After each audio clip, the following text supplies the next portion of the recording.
Decreator, Recreator. John Constantine has a brother, or is that his cousin? And we meet Dr. Harrison.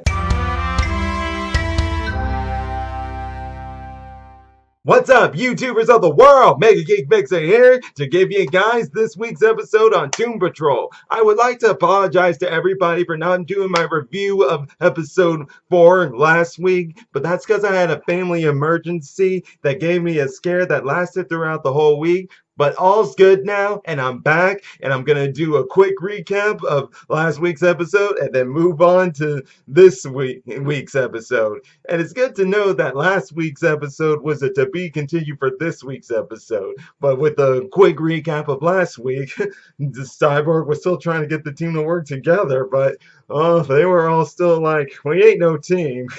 And the after effects from him and Rita's little argument and disagreements and and the episode of last week from the just episode 3. I'm sorry, guys. What am I saying here? In quick term, though, she was still not wanting to be this hero or anything, or having anything to do with this whole superhero thing. And then we meet Kipling. Is that his name? Yeah. I think that's his name. Kipling, a magician guy who's pretty much like Constantine. Because when I saw this guy, all I was thinking about was Constantine. That's all I was thinking about. He's just like Constantine. He's a douche. But he comes in saying it's going to be the end of the world, dealing with a kid named Elliot who has all this writing on him, and then about this place called Nornheim that Robot Man and Crazy Jane go to, and it's there that they're met with the mother of Elliot, or so it is. But the real kicker here is that Cyborg, since he's a man of science, he doesn't really get all this magic stuff. And while we got Elliot, who's still working, we got Larry, Negative Man, still working with that other being in him. What can you do? But in the end, guys, Elliot at first was gonna try to kill himself, but this is when Rita was finally taking her first true step into being nothing more than just an ego person who just wants to be left alone and do nothing. She was actually taking her first step and truly starting to matter about things and being a hero about things. And it was great to see that so Kipling, he wanted to kill the kid. Cyborg didn't want to do it. And it led into a point where he was gonna do it when he tricked Cyborg and was gonna go kill him. And it was great to see Rita show off her powers first off by having her arm stretch out. I love that. That was great. Like I said, guys, she's on her first step to truly becoming a hero. Or close to one. But now that that's all said and done, eventually, though, the end of the world came, and an eye popped out into the sky, known as the Decreator, and that's where it leads into this week's episode. So, in this week's episode, we also, first off, learn a little more about Crazy Jane's past. I'm pretty sure this doesn't surprise anyone that she had to be in a mental hospital. I'm sure that didn't surprise anybody there.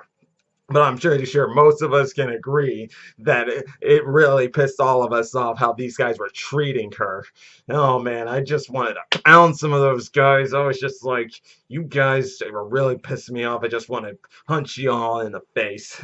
But still, to see some of her past was a great thing to see, and to how she met the chief. This really helps us in knowing how much she really cares about the chief. And speaking of the chief, he's back in this episode, and he's walking again. That's only because Mr.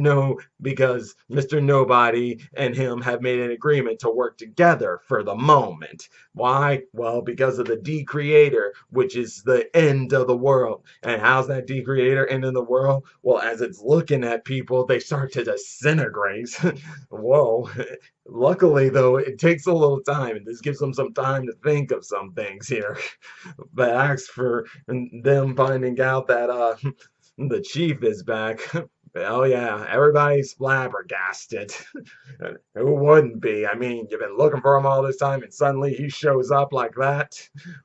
Who wouldn't be flabbergasted by that? but still, the Chief and Kipling, obviously, they have a history of friendships there, because you can see those two talking and like friends, old friends for that matter. And we also are still seeing in this episode, you can pretty much say we're seeing more of Cyborg and his immaturity. He is maybe more on the hero side of things and knowing how to do it better than Robot Man, Crazy Jane, and all of the Doom Patrol. But he still has much to learn, and knowing that even sometimes heroes got to work with their enemies to take care of a common thing. It's not necessarily something permanent. Heck, even if you don't trust the guy, you can do something to prepare yourself in case they betray you. It's simple as that. But now, Cyborg still has that thing where he just doesn't seem to understand that. The only thing I will agree with him is that I wouldn't have killed Elliot. I mean, I get the end of the world thing, but I'm not gonna have an enemy just to kill a kid. And Rita, she really showed her mother instincts with him. Like when I was that one sign with them sitting there together, it just reminded me of how she's a mother to Beast Boy in the comic books. That's what that reminded me of. It was great to get a little nostalgia feel of that. And it was great to also see Rita like I said, seeing Rita really start to come into her own and her step to becoming a hero and mad and caring about things other than herself, for that matter. And I do believe her when she said she cares about the chief. This still doesn't change the fact that she still prefers to do nothing. But the real breakout of the episode was meeting another one of Crazy Jane's personalities, and that is Dr. Harrison. And you see, the nobody and she thought of an idea that the best way to stop the decreator is to bring in the recreator. And how did they do that? They go back all the way in time to somewhere in the 1970s to where Dr. Harrison was around. She seems to have the power of influencing people. They hear them, she can be able to make them do what she wants, or something like that. It's not necessarily mind control, more like she's a very influential person. And it's because of that she was able to get all these people in the mental hospital with her to be praising the creator, like, hail the recreator, yay to the recreator. And it was because of that they were able to initiate the recreator. And it was great to see how all these people at that mental station were having the idea on how the recreator should be. First, there was this one girl who was being sexist, saying, "Why does it have to be a boy?" But luckily, this one guy mentioned how, well, it shouldn't be a boy or a girl at all. Let it be a dog, and let not the recreator be noticeable. The writings on it be noticeable, which is where that dog came in. It turns out that dog was the recreator, and this one girl that Dr. Harrison, who got the idea from. What was her name again? Uh, my, I can't remember her name off the top of my head, but she had red hair, and she came up with the idea saying we can't let bad guys know that this is the recreator, and that's where she came up with. Like the other guys came up with the whole thing with the dog, but hide the writing. That was her idea, and that's where Harrison said, "You will be the trigger to help me to remind me of when the time comes when the end of the world happens." And that's exactly what happens. We meet her in the present timeline, and let me just say, she is, for someone like her, she is very badass. I'm telling you guys, I was just like, I am liking this girl. I am liking this woman. I mean, she shows no fear to anyone, not even to that big Nernheim woman who when I saw her in last week's episode, I thought she was just regular human size, but no, she wasn't.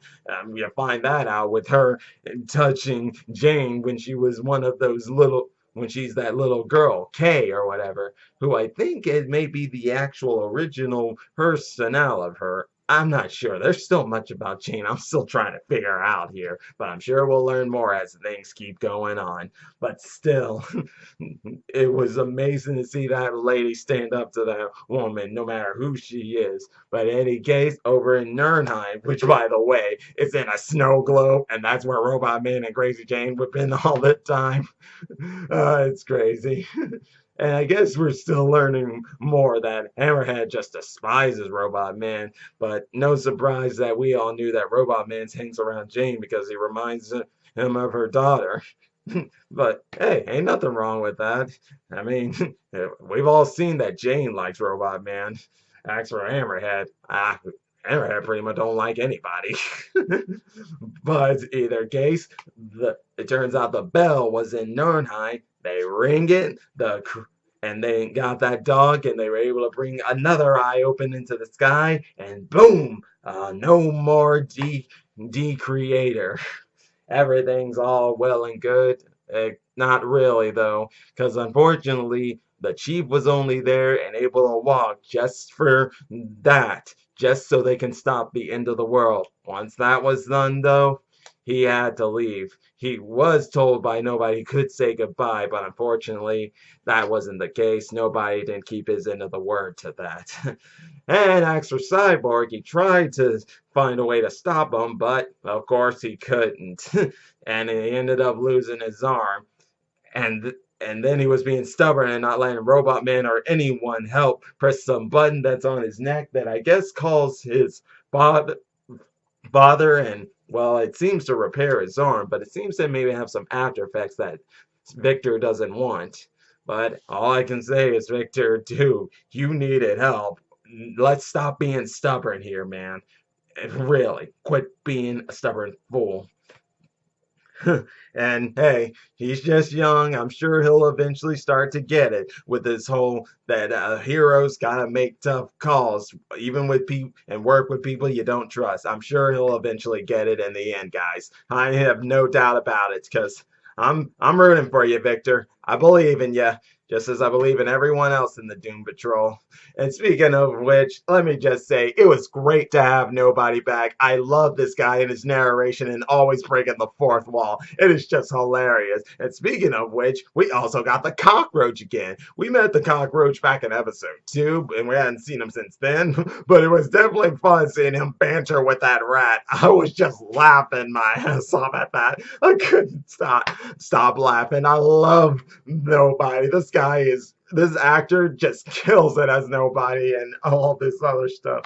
Oh, Doom Patrol, I'm loving every minute of it. And speaking of which, in next episode, we're gonna finally meet Rita's egotistical husband, well, not the leader of the Doom Patrol, at least not in this iteration, but back in the Teen Titans animated series, he was.